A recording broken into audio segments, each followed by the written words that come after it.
What's up, you fight fans? It's me, Jason Filthy Jones, coming back at you with another fight talk, of course, recapping everything that went down last week and breaking down everything that's going on this week. Now, guys, if you missed out on UFC 262, I don't know what to tell you guys, but you missed out on a stellar card for the lightweight championship. But before we get to that fight, let's talk about a couple of names that went off on this card. Andrea Lee looking straight sick with her submission. Also, Jordan Wright taking no time to lay out that knockout. And then we have to talk about Lando Vanala, who went off on his freaking fight, looking just stellar in the featherweight division. And we're not going to even get into his scorecards because we all know that was BS. But the other one we have to talk about is Andre Muiz, man, dude, did he look just stellar in his fight, doing exactly what he said he was going to do to Jacare Souza, taking him out with the submission, but also taking his arm home with them. Now, it sucks to see Jacare go out like that, but also we have to say that Jacare is a freaking savage because he took the arm break like nothing, no pain, nothing, showed no problem, just smiled and told his opponent that he did perfect and great in his fight. Now, looks like we're going to have to see what they're going to end up doing with Jacare, if even Jacare is going to come back. I mean, he is 41. That is just a major arm break to come back from. But if he doesn't come back, he had a stellar career. He looked phenomenal. And with that, guys, let's jump into this main card because good Lord Almighty, was this card just phenomenal. Now, I'm not going to talk too much about a lot of the fights on the card, but I have to. Dude, if I don't talk about Edson Barboza versus Shane Bergors, oh my God, I don't know what to say. Barboza coming in just looking like he's a complete new fighter at 145, just causing straight devastation always with his leg kicks and his hands are looking a lot cleaner. His kicks are looking just stellar. He's still looking fast. Looks like dropping down from 155 did no damage to him. He's looking like he has the cardio, the strength, and the power to be something at 145. Can't wait to see what they're going to do with them. Props out to Shane Bergors. He just put on a great stellar fight, a back and forth fight, never wanting to quit. I mean, even when he was put out on his feet, he still didn't want to quit. His body couldn't go anymore, but his mind just said, no, this was it, man. I get it. He looked like a stellar fighter. I'm hoping that he takes a little bit of time off, that he gets really checked out, because that was a really weird way to get a stoppage. It was late. You normally see that with maybe like a liver shot from the body and everything, where it basically just shuts them down. But he got caught on the temple, and it took a while for his body to realize, or his head to realize, what was going on. But still a stellar fight. Props out to Edson Barboza, and also calling out Max Holloway. I mean, at this point, I wouldn't mind seeing that fight. I wouldn't mind seeing him against Korean Zombie. Wouldn't mind seeing him against Calvin Cater. Anybody from the top 6 and up. Let's go. Let's get him this fight. Let's get him in there, and let's see if he can get this title shot. But have to say that Edson Barboza just looks like he's a brand new fighter at 145. And with that, guys, we have to get into, of course, the co-main event, which is going to be Tony Ferguson versus Beneil Dariush. Now, the fight pretty much went the way I thought it was going to go. I thought Beneil Dariush was going to really be able to just put a pace on Tony, where Tony wasn't going to be able to keep up. Now, with that, guys, of course, I'm going to give Beneil Dariush's props. But before I do that, I have to talk about Tony. I see a lot of people talking about that Tony should be hanging it up. It should be over. It should be done with.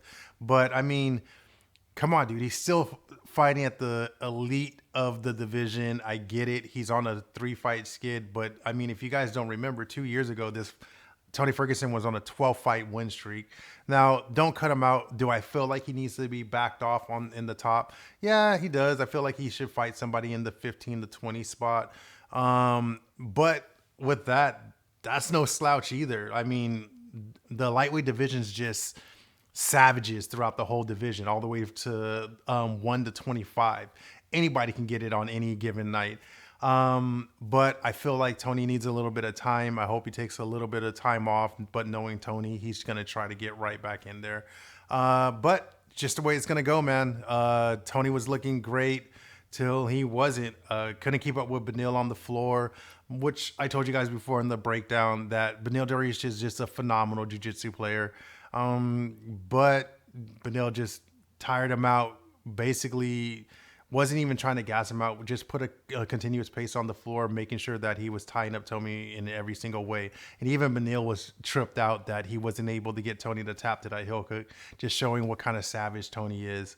Now for Beneil, we can only look to the tops. I know he's going to take a break right now because he has a baby on the way. We're going to have to see who they're going to toss at him next. I feel like he can match up with anybody there. Maybe Gaethje might be a little bit too much for him, but he could still pull out a win on him. We never know. Also, we got Chandler. We have anybody.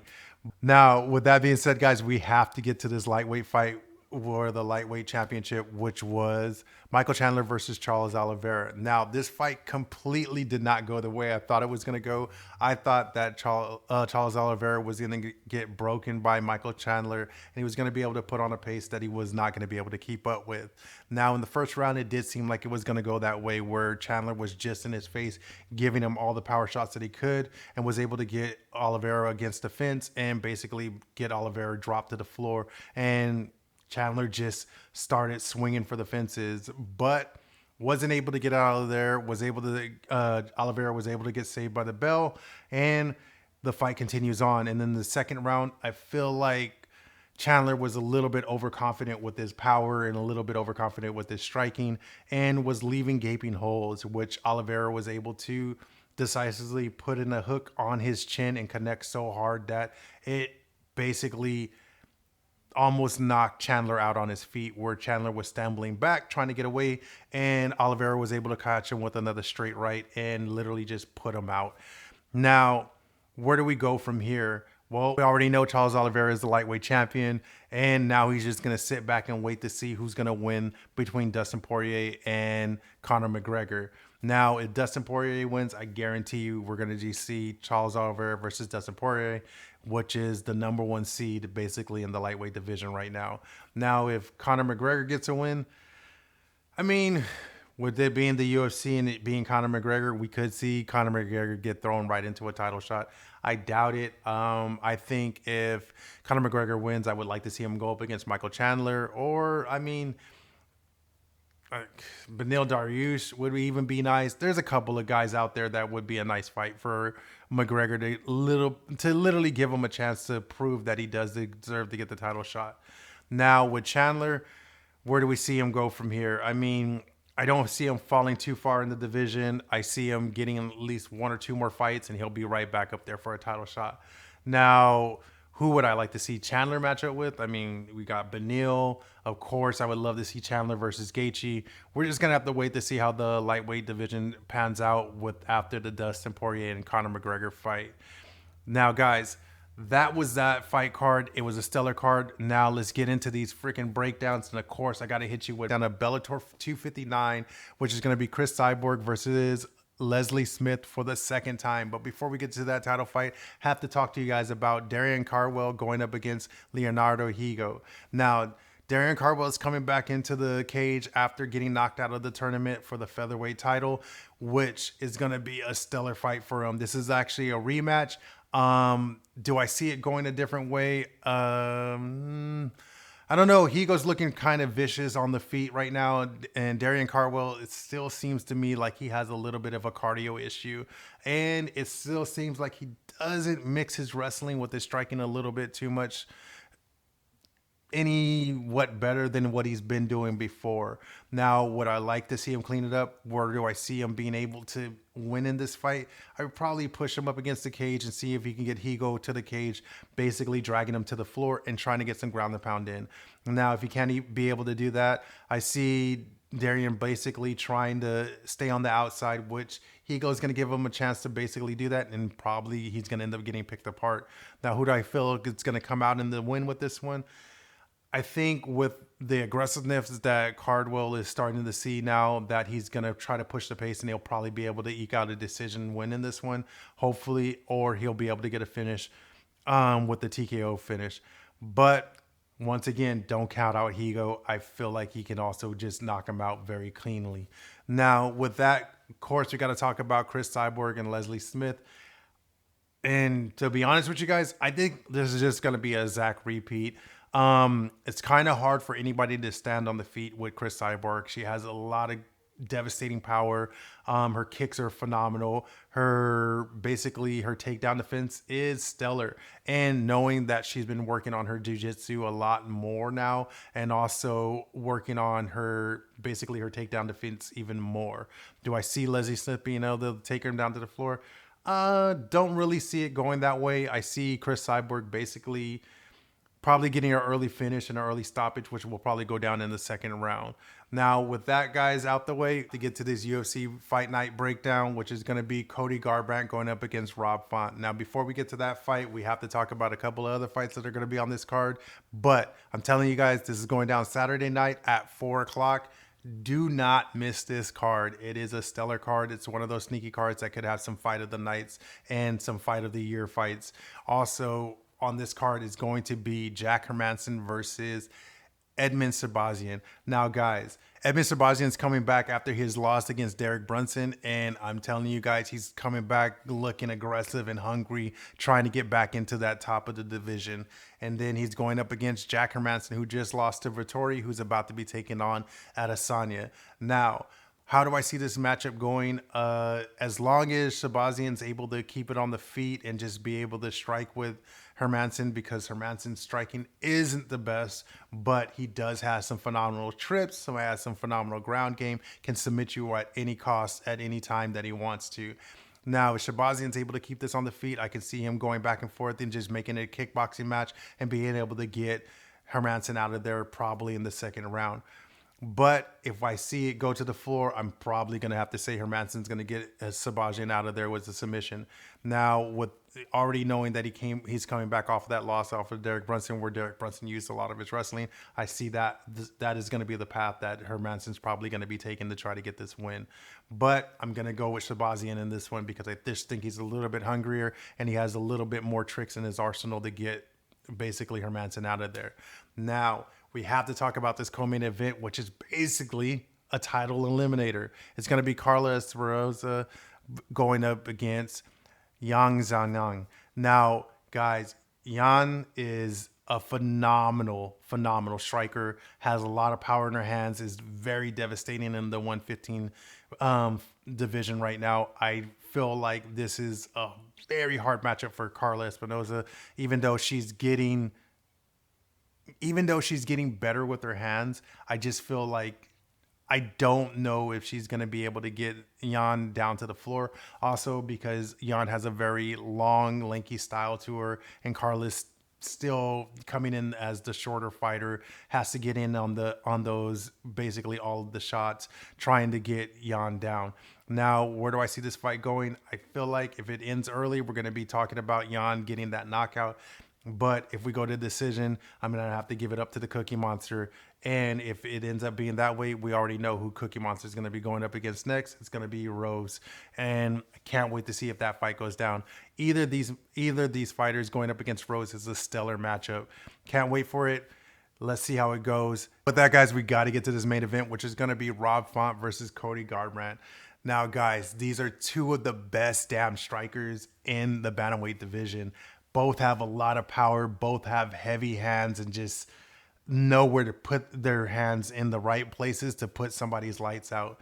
Now, are we going to see Rob Font put on a pace and try to get Cody Garbrandt to go into that brawler mode where he's able to leave openings and get caught by a heavy uppercut or maybe a straight right? Or are we going to see the patient, time-savvy Cody Garbrandt that took out a Sansao? I'm just telling you guys, this is going to be a phenomenal fight. It could be a banger, a back and forth fight, back and forth matchup. Could be fight of the year, fight of the night if it goes all the damn rounds. But I feel like somebody's going to sleep in this fight. And with me, I'm going to have to go with no love. I just feel like Cody Garbrandt just has the faster hands, has the better power, and is able to put you out with either hand with one shot. Now, Rob Font, he's more of a savvy kind of guy that likes to put punches and bunches and just finally get that one shot that's going to lay you out. But like I said, I'm going with Cody Garbrandt. Make sure you guys don't miss this fight. And with that, guys, that's all I got for you guys this week. Have a little bit of fight news for you guys. All right, guys, and with the fight news, I have to be talking about, first off, best news I've heard all this week is that Diego Sanchez is finally parting ways with Joshua Fabian. His lawyer came out and said that all business deals and everything dealing with Joshua Fabian has came to an end, and Diego Sanchez is finally stepping away from that. Hopefully that comes in play with a lot of his family members that have came out and have spoken out that they would like to see him part ways with Joshua Fabian. There hasn't been that much more on that. Diego said he will be giving out a statement next week, so can't wait to hear what we're going to hear from him. Also, with the talks about with Jacare Souza, it looks like Jacare Souza and the UFC are done. He finished off his contract and the UFC is not looking to re-sign him. Now, does that mean that Jacare Souza is done with MMA? Not sure. I guess we'll get a word from him later on in the week after everything that went down, because he just went into surgery, I think, a couple of days ago. So we'll just have to wait and see with that. And with that, guys, that's pretty much all the news I got for you guys. And like always, guys, please help your brother out. Hit that subscribe button. Also, mash that like button and let us beat this YouTube algorithm so everybody can start hearing about Fight Talk and everybody can start talking about it. Also, like always, guys, if nobody loves you, know that I'm always here for you guys. Just hit me up in any social media. You know where it's at The Filthy Report. And like always, guys, till next time, peace.